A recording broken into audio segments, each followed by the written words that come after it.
Hello, Joanne Lipman. Welcome to the Doing CX Right show. Thanks, Stacy. Great to be here. Oh, I am excited for this episode for so many reasons, especially at the time of life that we're all figuring things out and reinventing individually and businesses. So the audience is in for a treat. But before we go deep on that, can you share who are you? What do you do professionally? Sure. My name's Joanne Lipman, and I am a longtime veteran journalist. I spent more than 20 years at the Wall Street Journal, starting as an intern and a reporter, and ending up as the deputy managing editor and the editor-in-chief and founder of Weekend Journal and Personal Journal. And then I went on and founded and was editor-in-chief of Condé Nast Portfolio, business magazine. And then most recently was at Gannett as the editor-in-chief of USA Today and the chief content officer overseeing Gannett's 100 plus newspapers and 3,000 journalists. And now I'm writing books, including That's What She Said about closing the gender gap, and my new book, which is called Next, The Power of Reinvention in Life and Work. Why your passion around these topics and content? And tell me more. Well, I've had this passion for journalism literally since I was 7 years old and discovered a book called Harriet the Spy, which, if you're not familiar with it, it's a wonderful kids' book about a little girl who spies on her family and friends and writes down everything in a notebook. And I thought I wanted to be her. So for like 5 years, I walked around as a little kid with a notebook recording family and friends and probably listening to conversations I shouldn't have. But in any case, it really gave me the bug that made me realize that there actually is a profession where you are reporting on people, and it was journalism. And so I latched onto journalism at a really young age. And it was always so exciting to me because I had the curiosity. I loved to write. And I loved being able to sort of ask people questions. I was actually a very shy kid, but I really enjoyed asking people questions and having them talk about themselves and just learning more information that way and sharing it. So it's been a lifelong passion, I guess you would say. It's funny, as you describe that, it makes me think about the joy I'm getting from podcasting and talking to people and learning and giving them a voice and a platform. Absolutely. I think it's a very, very similar skill, and you're doing something that's helping people. Yeah. What's a fun fact that people may not know about you? So, as a kid, in addition to all of my writing activities, I was a very, very serious viola player. And I even studied when I went to college all the way through, and don't really play anymore. But my very first book that I wrote, it's called Strings Attached, which I co-wrote with a childhood friend who was a violinist with the Chicago Symphony Orchestra. And it was basically a love letter to music teachers. Oh, that is so creative. That could be another episode. So let's get into the heart of the topic today, which is reinvention. Your new book's coming out next, and you speak a lot about reinventing in work and life. What does that even mean? What is reinvention to you?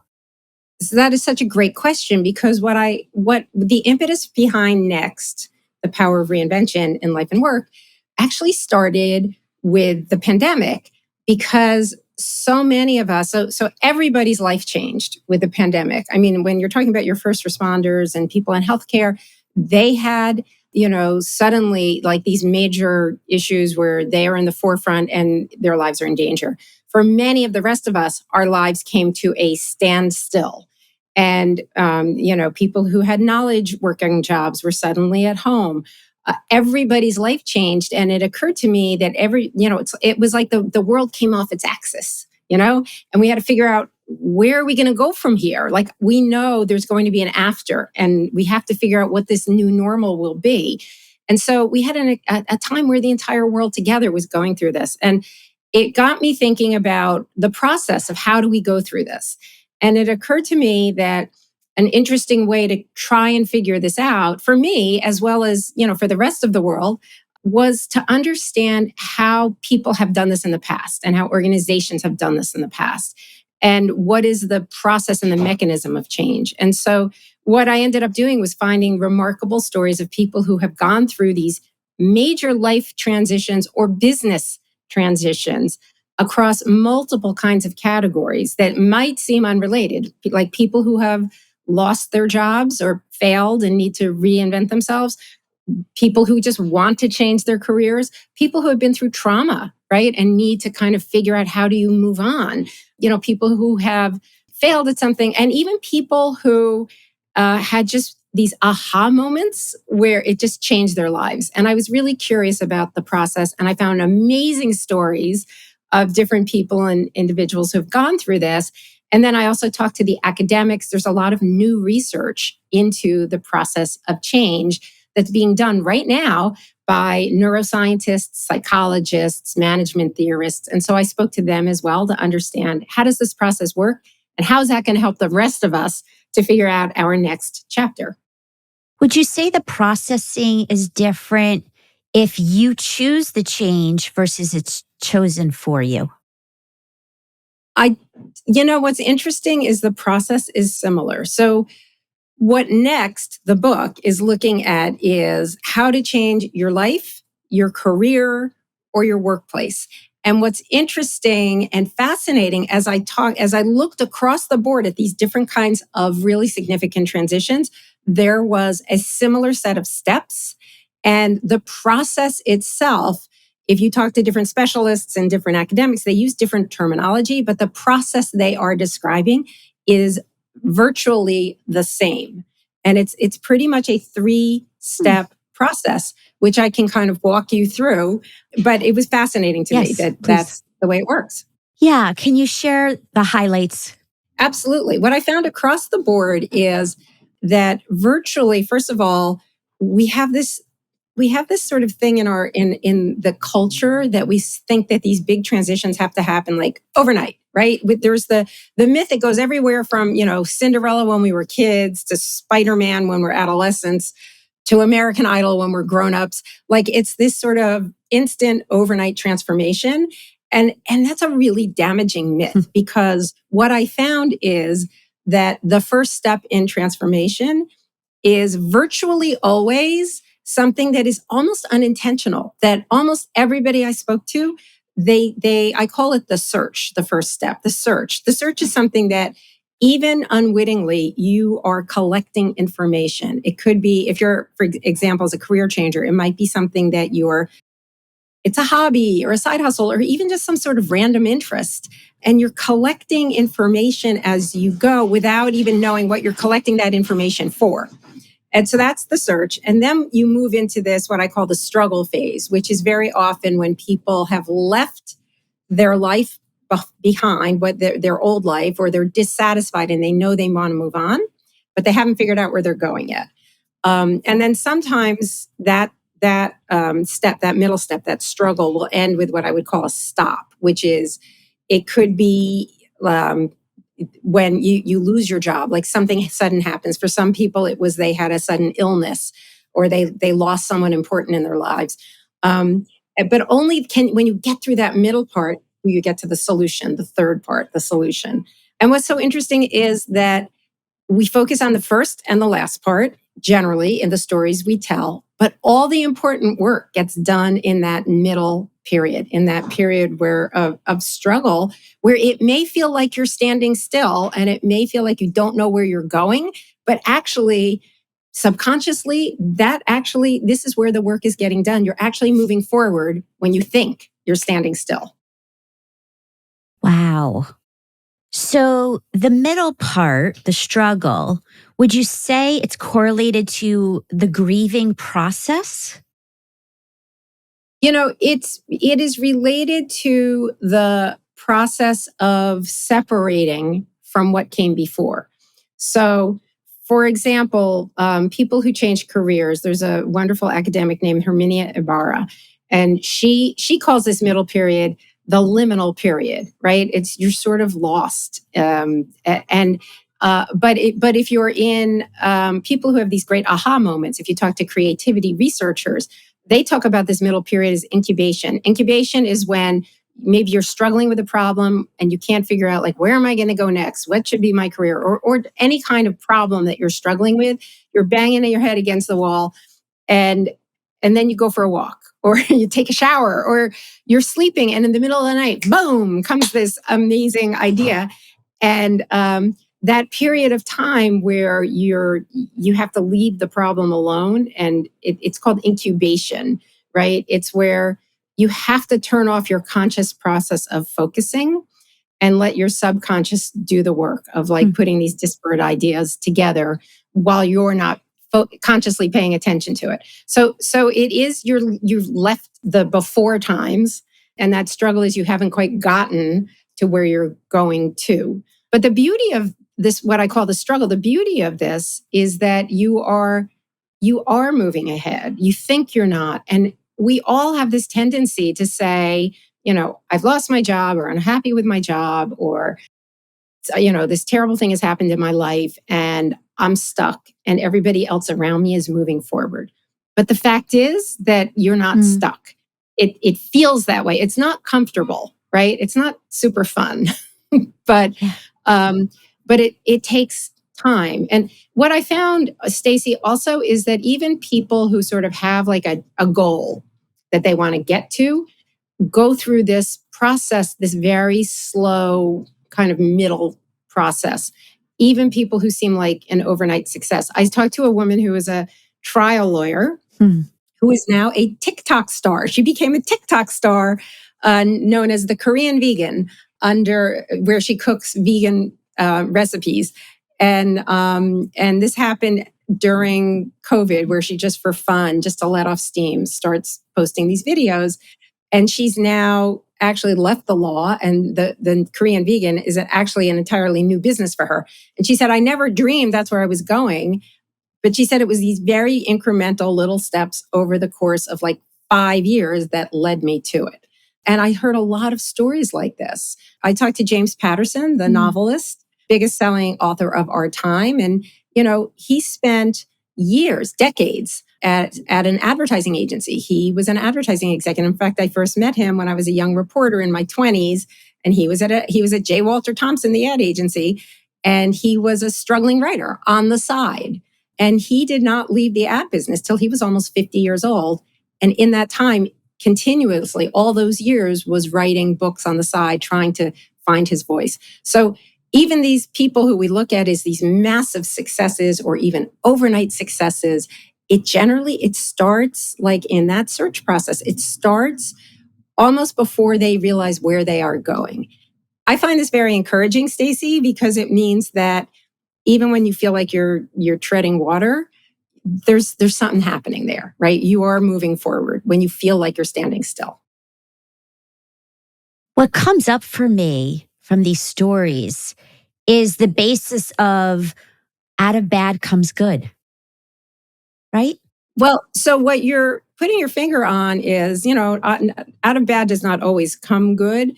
But what you are putting your finger on is that we need to normalize this period of struggle where we kind of feel like, oh my gosh, I lost my job, or I'm unhappy with my job and I'm looking for a new career. We need to normalize that this is a normal feeling, because when it happens to us, we tend to think it's only us, and that everybody else has figured this out but us.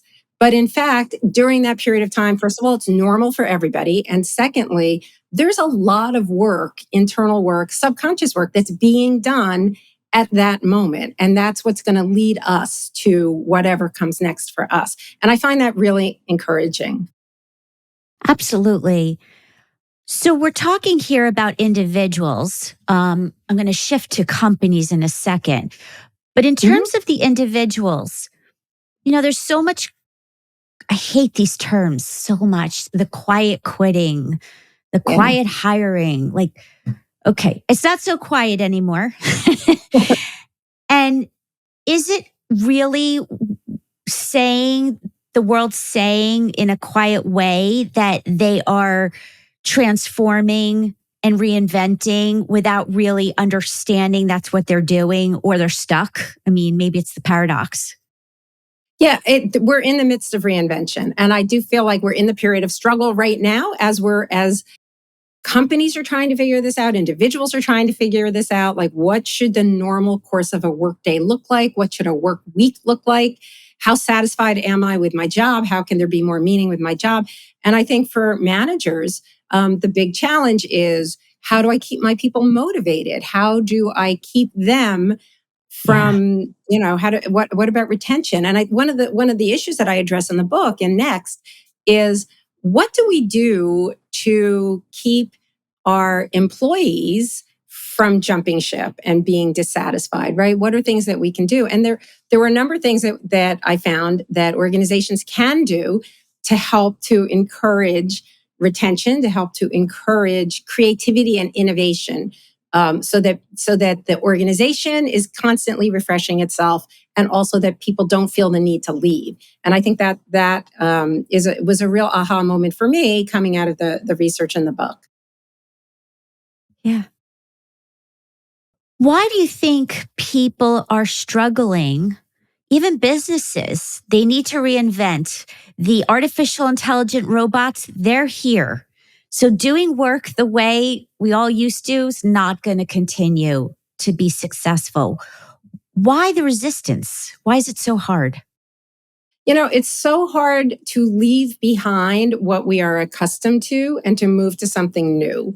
And that is why that middle period of struggle is so important. But we all go through it. And so it's human nature to hang on to what we had before. And it's very hard. There's not a lot of clarity to see where we are going to. One of the most interesting things I found when I talked to people, or even with organizations that had sort of these major reinventions, and when you talk to them, they will tell you, like, where I ended up is not necessarily where I thought I was going to end up. That to me was really interesting. It's so important to keep an open mind and to Mm, understand that this process, our tendency is two things. Our tendency is we have to focus, focus, focus, focus, and get to the goal. And secondly, we have been told for 100 years, from the days of Think and Grow Rich, this perennial bestseller, right, tells you you have to know your goal, you set your goal, yeah. and then you have your plan to get to your goal. Let me tell you something. When I interviewed all these people at these major transitions, almost all of them said, I didn't have a goal. I had this sort of search process Um, where I was slowly working toward what I ended up doing. In other words, they didn't know what the goal was until they got there. You could only figure it out going backwards. So for example, there was a wonderful woman I met named Jane Veron, who was a stay-at-home mom. She was highly educated, quit the corporate workforce to raise her three daughters, stayed home for 12 years, really had a lot of excess energy. She would have loved to have stayed in the workforce. It was impossible to handle everything. And so she threw all her energy into, like, a lot of local and community projects. And ultimately, after 12 years of, she says, feeling invisible because she's just, some mom staying at home, 12 years later, she said, I have all this knowledge that I've accumulated. She created a nonprofit in which she got a bunch of moms like herself who had a lot of business skills, who were staying at home, to counsel and give advice to local businesses. Because at this point, she knew all the local businesses, she knew all the moms. And she created this nonprofit, which is now expanding nationwide. And then she's now CEO of a nonprofit, growing nonprofit, and she became mayor of her town of Scarsdale. And she says, when she gives speeches now, she said, when I talk about my career journey going from stay at home mom to CEO and mayor, she said, it sounds as if I had all of these steps planned out and I tied it up with a bow. She says, but when you're in the midst of it, you have no idea where it's going. You don't see that endpoint. And I found that for so many people who had these massive career reinventions. One of my favorites actually was yeah. a cattle farmer who I met, who I hung out with on his farm as he was, like, shooing the cows from one pasture to the other. It was this absolutely brutal, difficult, hands-on, dirty business. And I spent a day with him. And it turns out this cattle farmer, the first 30 years of his career, was a Harvard trained economist at JP Morgan. And he had just bought this farm as a weekend house because it was like an inexpensive weekend house in the country. And he said he said took 20 years for him to sort of get drawn in and realize that he really was into the farming element, and he quit his job and is a full-time farmer. So there's all of these wonderful stories, but they are completely at odds with the business advice that we have been hearing for decades. And I think that's really important because to me, again, it brought out to me, it made me feel better and be more optimistic about when you are in those periods of saying, wait, what am I doing? Where am I going? And you realize that actually those periods are very fruitful. It's just, it doesn't feel good, but there's a lot going on that's moving you forward. Yes, it is really powerful in that struggle stage. And something that resonates with what you're saying as well is I found in my life, just the mere showing up has allowed these opportunities that I didn't imagine. So at work, whether it's showing up to an event that you thought, I don't know if I need to be there, or showing up in different places, I think that's what allows the stories that you're telling and you don't even know in the moment. Do you agree? Yes, 100%. So let me tell you a couple of the very key points that were common to every kind of transition. And one is the one that you just hit on. So there's a massive amount of research behind the power of weak ties and dormant ties. And, weak ties are people who you know a little bit. Dormant ties are people you used to know who you've fallen out of touch with. And all of the research shows that if you're thinking of a new career, a new job, moving forward, that your weak ties and your dormant ties are going to be much, much more helpful than your close circle with whom you've probably already had all these discussions. You know the same things and the same people. And if you look at the research, when executives who had a problem went to weak or dormant ties to discuss a solution, they came away with much, much better and more fruitful advice. LinkedIn has done research that shows that when people work with these weak or dormant ties, that they are much more likely to get new jobs. So that is number one. Number two, I'm going to give you two others that I think are really, really key, two other points. One is to talk to what I would call an expert companion. So I have a whole chapter on post-traumatic growth, which is people who have experienced terrible trauma. They do have post-traumatic stress. I mean, I have this wonderful woman who I absolutely love who was a machete attack victim in Israel and left for dead. And she's had all the trauma you can imagine coming out of that. But she also has created a nonprofit to help essentially the community of her attackers, like the children of her attackers. And I was like, how in the world do you do that? Well, one of the ways that you do that is psychologists will tell you, and that's called post-traumatic growth, right? As opposed to stress. And psychologists will say, what's really important is to have what they call an expert companion who can help you have a more rational, objective view of what your skills are and strengths are and who you are.